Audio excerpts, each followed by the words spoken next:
বিসমিল্লাহির রহমানির রহিম। আসসালামু আলাইকুম ওয়া রাহমাতুল্লাহ। এক নজরে কোরআন সিরিজে আপনাদের সবাইকে স্বাগত।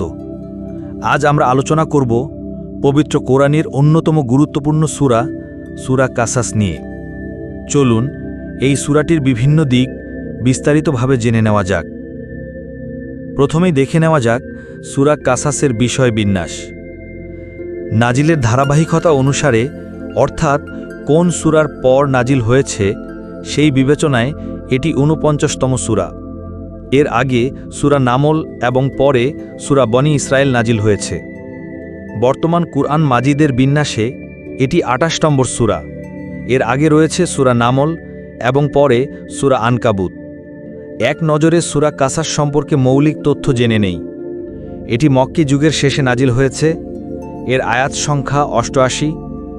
এটি পবিত্র কোরআনের ২৮ নম্বর সূরা এবং এটি একটি মাক্কি সূরা। এবার আসুন জানি সূরা কাসাসের নামের রহস্য। কাসাস শব্দের অর্থ বিবরণ, গল্প বা ঘটনা। এই সূরার ২৫ নম্বর আয়াতে উল্লেখ করা হয়েছে, হযরত মুসা আলাইহিসসালাম মাদিয়ানে পৌঁছে তার সাথে ঘটে যাওয়া প্রত্যেকটি ঘটনা এক এক করে হযরত শুআয়ব আলাইহিসসালামের কাছে বিস্তারিত জানিয়েছিলেন। সেখান থেকেই সূরাটির নামকরণ করা হয়েছে কাসাস। এই সূরাটির আরেকটি নামও আছে, আর তা হল সূরা মুসা। সূরা কাসাসের মেজর থিমগুলো হল হযরত মুসা আলাইহিসসালাম ও তার শৈশবের বিস্তারিত বর্ণনা, ধন সম্পদের ক্ষণস্থায়িত্ব এবং এর সঠিক ব্যবহারের গুরুত্ব, এবং রাসূল সাল্লাল্লাহু আলাইহি ওয়াসাল্লামের প্রতি গুরুত্বপূর্ণ নির্দেশনা। এখন আমরা সূরা কাসাসের শুরু এবং শেষ নিয়ে আলোচনা করব। এই সূরার শুরুতে আল্লাহ তাআলা ফিরআউনের কর্মকাণ্ডের মাধ্যমে তার উদ্ধত ও বিশৃঙ্খল আচরণের বর্ণনা দিয়েছেন। ফিরআউনকে বিশৃঙ্খলা সৃষ্টিকারীদের একজন হিসাবে অভিহিত করা হয়েছে, আর সূরাটির শেষ দিকে এমন আচরণ থেকে বিরত থাকার শেষ পরিণতি সম্পর্কে জানানো হয়েছে। আল্লাহ বলেন, যারা দুনিয়ায় দাম্ভিকতা ও বিশৃঙ্খলা কোনোটাই চায় না, শেষ পরিণতি থাকবে সেসব লোকের অনুকূলে, যারা আমার অবাধ্যতা থেকে নিজেদেরকে বাঁচিয়ে রাখে। এবার দেখি অন্যান্য সূরার সঙ্গে সূরা কাসাসের সম্পর্ক। এই সূরার আগের সূরা হল সূরা নামল। সূরা নামলের শেষ আয়াতে আল্লাহ তাআলা বলেছেন, অচিরেই তিনি তার নিদর্শনগুলো তোমাদেরকে দেখাবেন, তখন তোমরা সেগুলো চিনতে পারবে। আর এই সূরা কাসাসের শুরুতেই আল্লাহ তাআলা হযরত মুসা আলাইহিসসালামের ঘটনা তুলে ধরেছেন এবং সেই সাথে তার বিভিন্ন নিদর্শনের কথাও উল্লেখ করেছেন। এবার আমরা জানব এই সূরার শানে নুজুল বা নাজিলের প্রেক্ষাপট। কাফিররা নিজেদের কামনা বাসনা ধরে রাখতে কোনোভাবেই নবীজি সাল্লাল্লাহু আলাইহি ওয়াসাল্লামের দাওয়াত কবুল করতে রাজি ছিল না, কিন্তু তাকে থামানোর জন্য তারা একটা অজুহাত খুঁজছিল। তাই তারা সবাই মিলে নবীজিকে বলতে লাগল, মুসা তো আল্লাহর নবী ছিলেন, তার কত কত মুজিজা ছিল, তোমার কাছ থেকে তো কোনো মুজিজা দেখলাম না। তাদের ভাবখানা এমন ছিল যেন নবীজি মুজিজা দেখালেই সাথে সাথে ঈমান এনে ফেলবে এবং দিনরাত আল্লাহর ইবাদতে মশগুল হয়ে যাবে। আসলে এই সূরার মাধ্যমে তাদেরকে মনে করিয়ে দেওয়া হচ্ছে যে নবী মুসা আলাইহিসসালাম মুজিজা দেখিয়েছিলেন, এটা তোমরা জানো, কিন্তু তার কম কি একদিনই ঈমান এনেছিল? সেই মুজিজাগুলো তো চলছিলই। মুসার জাতি যেমন গোরামি করেছে, তার বিরোধিতা করেছে, তোমরাও তো তোমাদের রাসূলের সাথে সেই একই আচরণ করছো। এর সাথে তোমরা আরও কত যুক্তি তুলে ধরছ, যেমন তোমাদের নবী হুট করে নবী হয়ে গেলেন, এতে তোমরা ভারী অবাক হচ্ছ। অথচ মুসাকেও তো হঠাৎ করেই নবুয়াত দেওয়া হয়েছিল। তিনি পরিবারের জন্য আগুন আনতে গিয়ে নবুয়াত নিয়ে এসেছিলেন, তাতে তো তোমরা অবাক হও না? আসলে এগুলো শুধুই তোমাদের বাহানা। আসল খবর হলো, তোমরা তোমাদের ঐশ্বর্য আর নেতৃত্ব হারাবে এই ভয়ে আল্লাহর রাসূলের ডাকে সাড়া দিচ্ছ না, অথচ এগুলো তোমাদেরকে আল্লাহর শাস্তি থেকে বাঁচাতে পারবে না।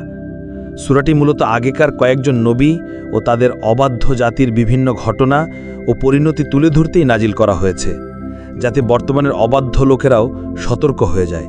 সূরা কাসাসের বিভিন্ন সেগমেন্ট বা আলোচ্য বিষয়গুলো হল মুসা আলাইহিস সালামের কাহিনী।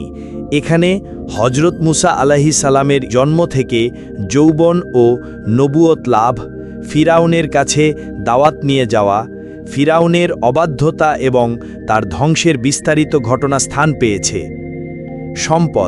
সম্পদ যেমন মানুষের উপকারে আসে, ঠিক তেমনি এই সম্পদের জন্য মানুষ ধ্বংসও হতে পারে, যেমন ধ্বংস হয়েছিল কারুন। তাই সম্পদের যথাযথ ব্যবহার নিশ্চিত করতে হবে। রাসূল সাল্লাল্লাহু আলাইহি ওয়াসাল্লামকে সত্যায়ন। নবীজি মানবজাতির মাঝে যে বাণী নিয়ে এসেছেন, আল্লাহ তাআলা তার সত্যতা নিশ্চিত করেছেন। সেই সাথে রাসূলের লক্ষ্য কি সেটাও জানিয়ে দিয়েছেন। এবার আমরা এই সূরার ফজিলত সম্পর্কে জানব। কুরআনের যেসব সূরার কলবর 100 আয়াত বা তার চেয়ে কম, সেগুলোকে বলা হয় মাসানি।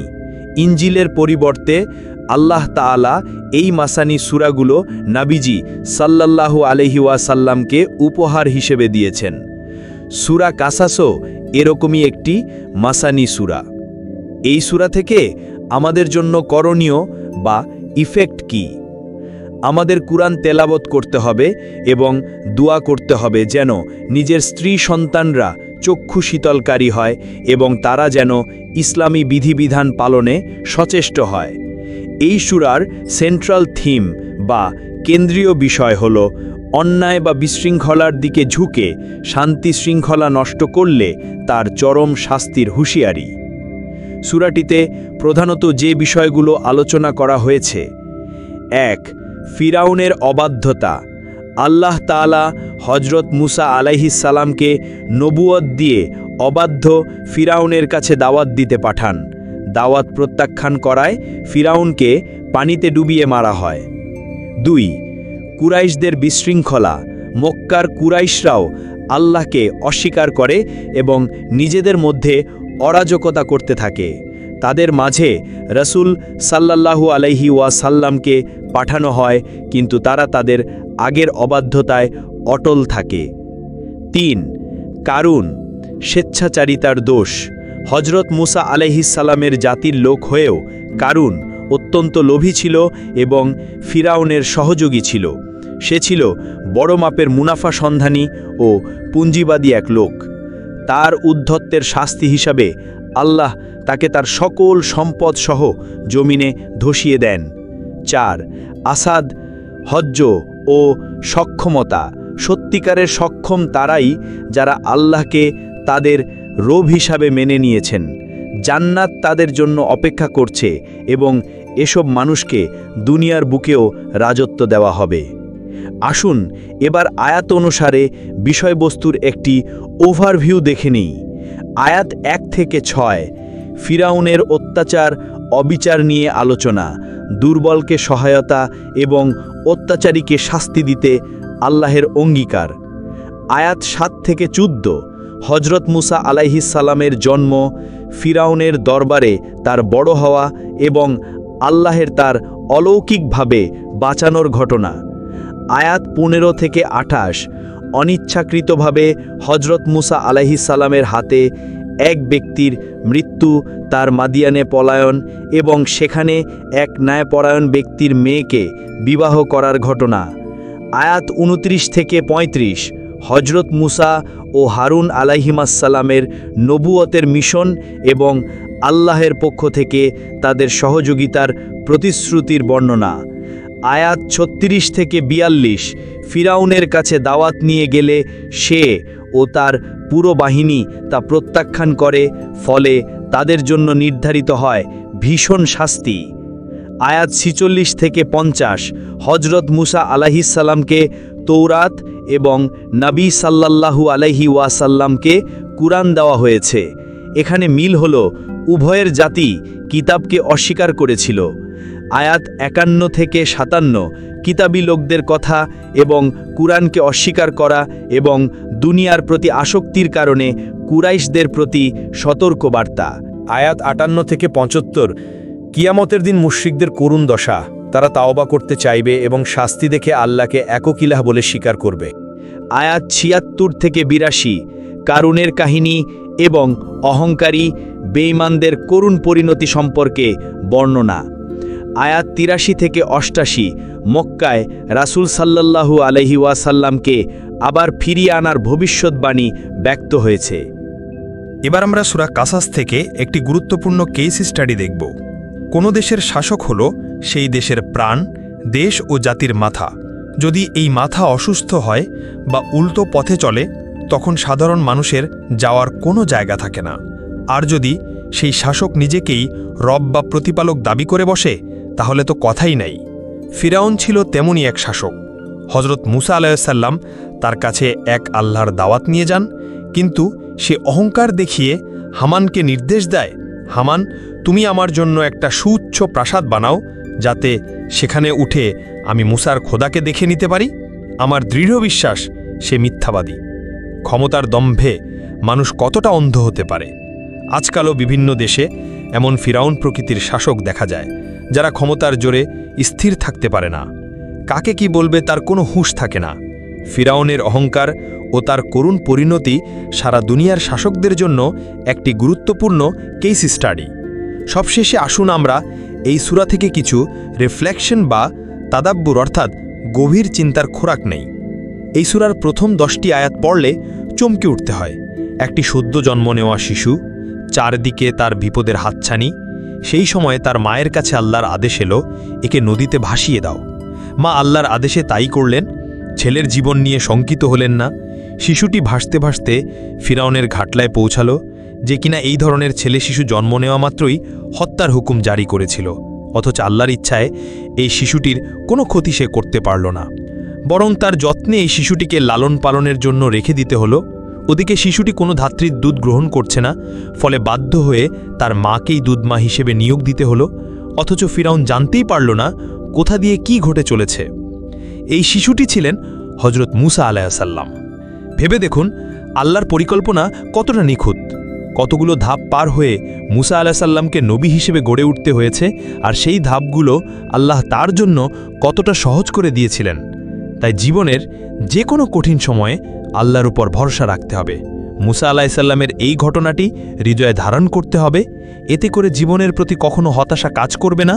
আজকাল হতাশা আমাদের পিছু ছাড়ে না, কিন্তু আপনি যদি একবার আল্লাহর উপর পুরোপুরিভাবে তাওয়াক্কুল বা ভরসা করতে পারেন, তাহলে তিনি আপনাকে পথ দেখাবেন, সেই পথ যতই অন্ধকারাচ্ছন্ন হোক না কেন। সম্মানিত দর্শক, এই ছিল সূরা কাসাসের উপর আমাদের আজকের এক নজরে কোরআন আয়োজন। আশা করি এই আলোচনা থেকে আপনারা উপকৃত হয়েছেন। আল্লাহ তাআলা আমাদের সবাইকে কোরআন বোঝার এবং তার আলোকে জীবন গড়ার তৌফিক দান করুন। আমিন। পরবর্তী ভিডিওতে অন্য কোনো সূরা নিয়ে আপনাদের সামনে হাজির হব ইনশাআল্লাহ। ততক্ষণ পর্যন্ত ভালো থাকুন, সুস্থ থাকুন। আল্লাহ হাফেজ। যদি এই ভিডিওটি ভালো লেগে থাকে তাহলে অবশ্যই লাইক দিন, বন্ধুদের সাথে শেয়ার করুন এবং আমাদের চ্যানেলটি সাবস্ক্রাইব করতে ভুলবেন না। পরবর্তী পর্বে আমরা আলোচনা করব কোরআনের আরেকটি গুরুত্বপূর্ণ সূরা নিয়ে।